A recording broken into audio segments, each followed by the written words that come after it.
Tumawag sa akin si Pangulong Rodrigo Duterte. Sabi niya sa akin, excited na po ba kayo makita ang ating espesyal na panauhin mamaya? Sabay-sabay po natin siyang salubungin mamaya ng ating mainit na pagmamahal.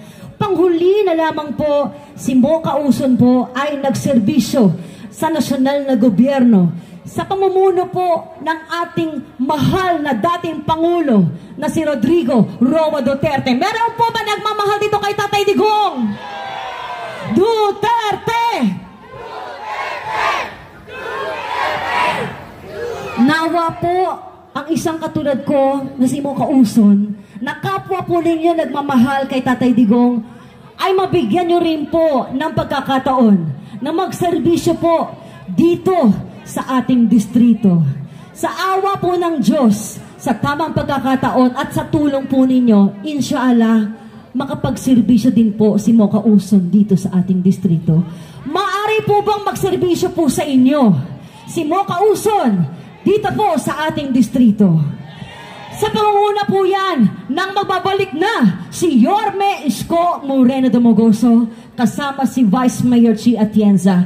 At kaya naman po tayo naririto ngayon lahat at kaya rin po pababa dito ang Agila ay dahil po para suportahan ang susunod na congresswoman natin dito sa ating distrito. Naniniwala ba kayo na magiging congresswoman si Apple Nieto? Palapakan na po natin ang ating congresswoman Apple Nieto. Mahal ka namin, Kong. Andito kami para sa iyo. Muli ako po si Mo Kauson, nawa po inyong mapagbigyan na magserbisyo dito sa mahal nating distrito. Number 17 sa balota, Mo Kauson, maraming salamat po. Manila! Solid! Salamat po. noong ako ay bumabiyahe galing Cebu City papuntang Negros, nag-barge ako, tumawag sa akin si Pangulong Rodrigo Duterte. Sabi niya sa akin, diretsuhin mo na ang mga kababayan natin. Diretsuhan na og hangyo ang ato ang mga kaigsuunan. Na diretso ang boto ninyo para sa 10 senador ng mga Duterte. Si Bongo Bato de la Rosa, Jimmy Bondoc, Rodante Marcoleta, Philip Salvador, Attorney Vic Rodriguez, Attorney J.V. Hinlo, Attorney Raul Lambino, Pastor Apollo Kibuloy, at Richard Mata. Bakit kailangan diretso ang boto natin? Bakit kailangan tinatawag na block voting o straight vote ang gagawin natin? Dahil unang-una, kapag hinaluan ninyo ng ibang kandidato o leader na sa iba ang kanyang pamumulitika, ay magkakagulo lang, mag-aaway lang lagi at magbabangayan lang lagi.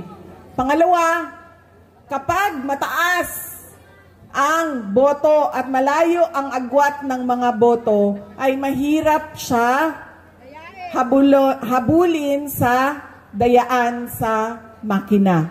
Kaya dapat malaki at marami.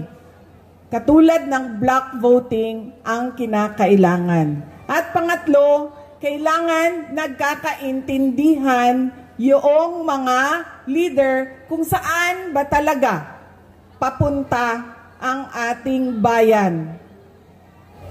Dahil yung 10 senador ng Duterte, naiintindihan nila na kailangan natin ituloy ang nasimulan ni Pangulong Duterte sa tunay na pagbabago. Noong kami ay tumatakbo, noong taong 2022, ang plataforma namin ay continuity o pagpapatuloy at unity o pagkakaisa.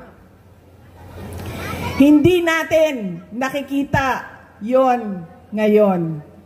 Wala tayong nakikitang pag-usad papunta sa kaunlaran ang ating bayan.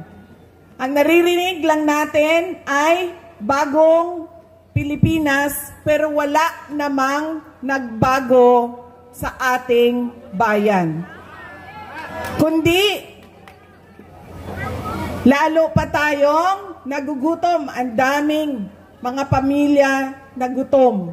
Tumataas ang kahirapan at sobrang dami ng ating mga kababayan ang nakikipagsapalaran sa ibang bansa kahit illegal ang paglabas nila sa ating bansa at illegal ang pagpasok nila sa ibang bansa para lang maghanap buhay sa kanilang pamilya dahil walang oportunidad ng trabaho at negosyo dito sa ating bayan. Para bang wala nang magandang kinabukasan dito sa ating bayan.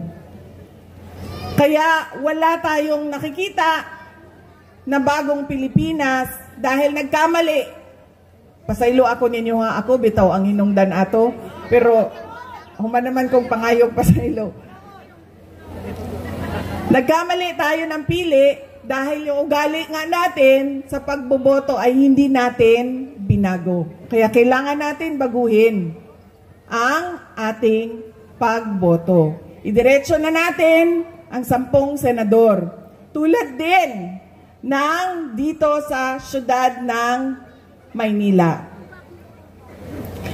Kung sino yung mga kasama ng ating Mayor Isko Moreno Dumagoso, yun na rin ang piliin ninyo diretso.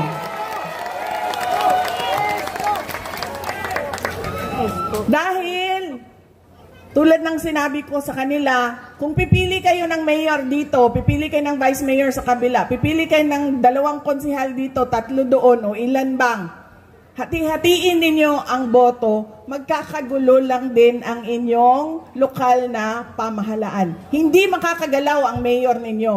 Hindi din makakagalaw ang vice mayor ninyo.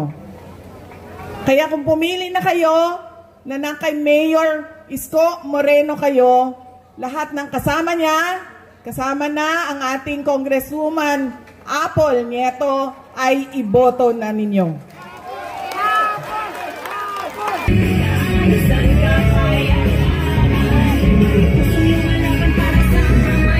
Muli po mga minamahal po naming taga Distrito 3, palakpakan po natin ang Presidente Sara Duterte!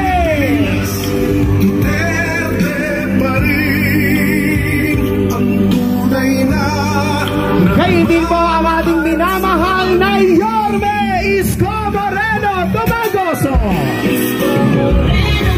Po ang ating magiging vice-alcalde